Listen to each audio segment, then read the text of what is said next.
Hello la team, bon on va voir comment calculer sa capacité d'emprunt. C'est hyper important de savoir un petit peu de combien sera notre budget pour acheter et faire son premier investissement immobilier ou même les autres investissements. Donc c'est vraiment une notion importante à connaître, sa capacité d'emprunt. Pour connaître ta capacité d'emprunt, il va vraiment falloir déjà que tu fasses le point toi sur tes revenus. Quels sont tes salaires? Est-ce que déjà tu as un salaire fixe ou est-ce que parfois tu sais tu peux avoir un salaire qui est variable selon la profession que tu exerces. Donc ça vraiment il va falloir que tu te renseignes sur ce point là, tes revenus réguliers, de combien sont-ils. Ensuite tu vas devoir faire le point sur toi, quelles sont tes dépenses. Dans nos dépenses pour le calcul de la capacité d'emprunt, finalement qu'est-ce qu'on va prendre? Alors tu vas prendre en 1 ton loyer, ensuite tu vas faire le point si toi aussi tu as par exemple des crédits, ça peut être un crédit étudiant, ça peut être un crédit immobilier, ça peut être un crédit voiture, ça il va falloir que tu le connaisses et que tu l'ajoutes à ton loyer par exemple. Et ensuite la troisième dépense qui est à prendre en compte, ce sont les pensions, par exemple les pensions alimentaires. Ça, il y a quand même un petit peu moins de personnes qui sont concernées par ce sujet-là.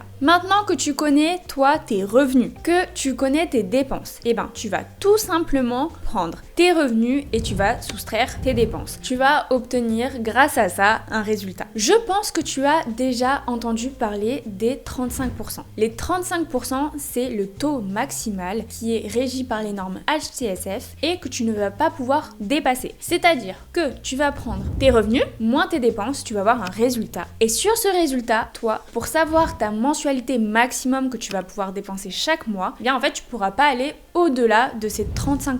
Bon, je te cache pas quand même que ces normes HCSF, c'est une norme que tout le monde connaît, donc les 35%. En revanche, on a quand même réussi avec Valentin, nous, sur des investissements perso et également chez les membres que l'on accompagne chez Audace, de dépasser ces 35%. Il y a vraiment des méthodes précises à mettre en place pour vraiment aller au-delà de ces 35% et c'est vraiment possible. Donc n'hésite pas, si tu veux un peu plus d'infos, t'as qu'à nous laisser un commentaire ou nous contacter directement sur Instagram. Une fois que tu connais ta mensualité maximum, donc imaginons peut-être que ce sera 450 €. Ensuite, tu vas devoir connaître le taux d'intérêt qui est en place. Donc aujourd'hui, on est aux alentours des 4,35% à l'heure à laquelle je te parle sur un investissement sur 20 ans. Donc deux choses vont être très importantes à ce moment-là. Le taux d'intérêt, comme je te l'ai dit, mais aussi la durée d'emprunt. Toi, si tu souhaites faire un investissement locatif, les banques vont en général te prêter entre 15 et 20 ans. Mais là aussi, encore une fois, tu t'en doutes, c'est aussi possible d'aller au-delà de ces 20 ans. On l'a déjà fait, nous, pour des investissements personnels,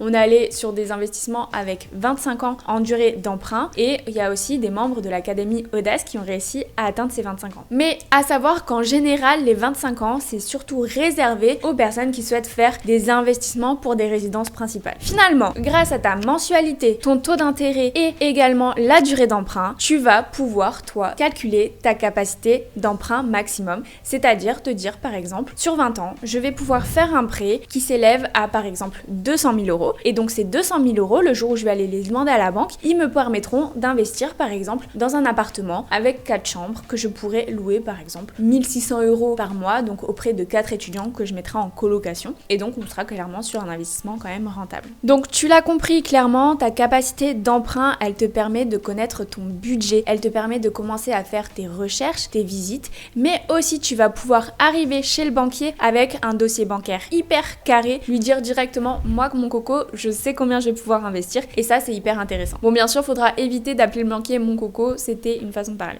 À moins que le banquier soit un ami à toi. Bon allez, maintenant c'est à toi de jouer, je te laisse connaître ta capacité d'emprunt et on se retrouve très rapidement sur la chaîne. À très vite.